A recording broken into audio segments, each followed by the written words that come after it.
Hi, I welcome you all in this new video. This new video is about how to conduct chi-square test in SPSS. In my previous video, you have seen what is chi-square, history of chi-square, and where it is applied, and how hypothesis is framed, and how it is tested, how we report the results for chi-square test. This new video demonstrates about step-by-step procedure for conducting chi-square test in SPSS. In order to calculate chi-square test in SPSS, there are two methods to calculate it. First, here, by going to analyze, go to cross tab, and here you can see when you look for statistics, it shows chi-square. So this is the one way, and there is another way to find out when you go to non-parametric test, because it was told to you in previous video that chi-square test is a non-parametric test. So here you will see the chi-square test. But let me show you how. In this way, this time the window will appear. But exactly where this method is applied and where that method is applied, that is you need to know. In order to calculate test for independence, male and female, these are two categories, and here the type of vehicle, they are also in different categories: petrol vehicle and electric vehicle, and number of people, their responses are recorded, how many people, how many male and how many female are preferring what kind of vehicle.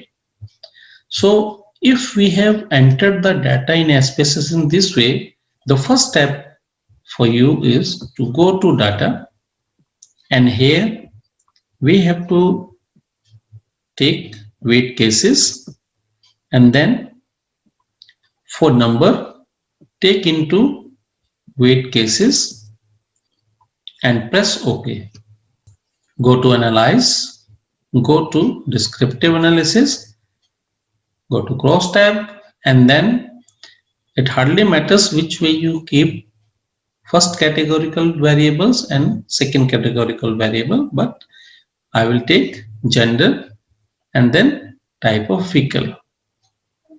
Now we will go to statistics, and here we will check it, chi-square test, and then click continue. Then go to cell. We want observed as well as expected value, so check it, and we want to see percentage and total column. So we will click it, click continue, then format ascending order, that's fine, and now display cluster bar chart and press OK. So this is the way how the results will be appearing. We have total 205 cases, all are valid. We have no missing cases, so this is case processing summary. And then now look into the cross tabulation. It is important to note here that how many people who are preferring, who are male and preferring petrol vehicle is 60, and the expected count should be 41. So this is something which is observed and expected value is shown here. In the similar manner, for electric vehicle and among male category, the observed number is 45, whereas expected number should be 64. So there is a difference between. In similar way, we can check out this number for female, 20, whereas expected count should be 39, and here it is 80, whereas expected count should be 61. So this is way. So this gives us observed value and expected value, what it should be.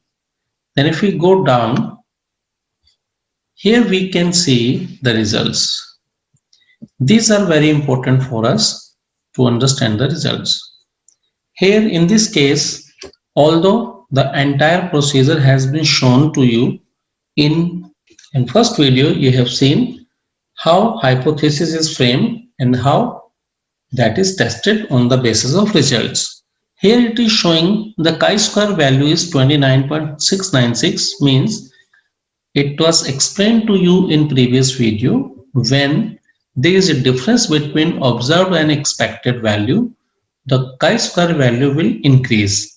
We are expecting the chi-square value to be low in order to check independence or association among two categorical variable.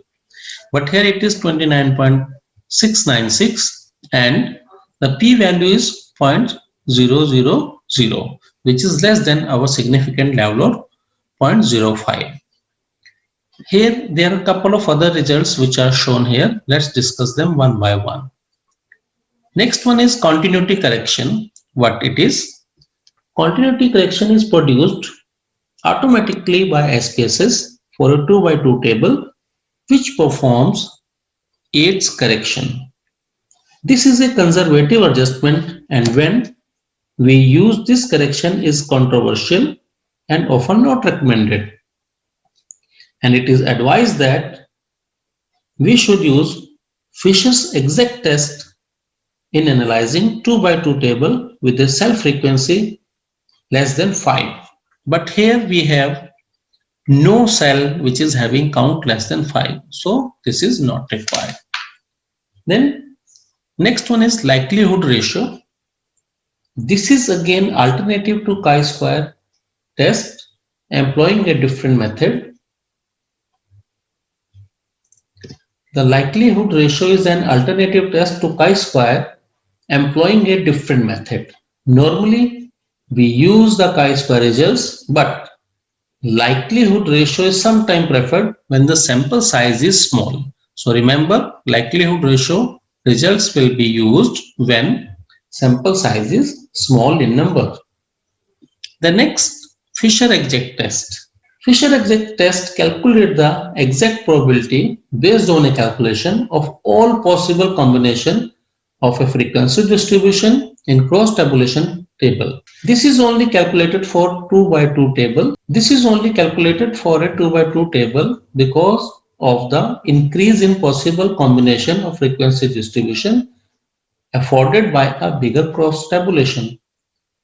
As actual probability is calculated, it is often more conservative, and it is important to note here that Pearson chi-square value is 29.696, which gives the probability value of, and then linear by linear association. Linear by linear association is used when the categories are ordinal. This is also interpreted in the same way as chi-square test statistics. And then this is asymptotic significance. It gives the default probability. Then this is a default result given by SPSS. This is an approximation which is calculated for a data set which is large and adequately distributed. So this way we will have results in SPSS for chi-square test. And let's have a look at bar chart. Bar chart has also shown that here, let's do some formatting to it. Here you can see, just clicking here, we can have numbers, close it. And here we have numbers. We can see in case of male, more number of people are preferring petrol vehicle, whereas in case of females, females are preferring electric vehicles. So we can say there is an association between two different categories, gender and types of vehicle they are preferring. So this is the way how test of independence or test of association for chi-square test is calculated. I hope you found this video useful, and in next video we will meet where I will tell you the procedure how to conduct SPSS by using this way when we go to analyze non-parametric test and chi-square, which is used for chi-square test as goodness of fit.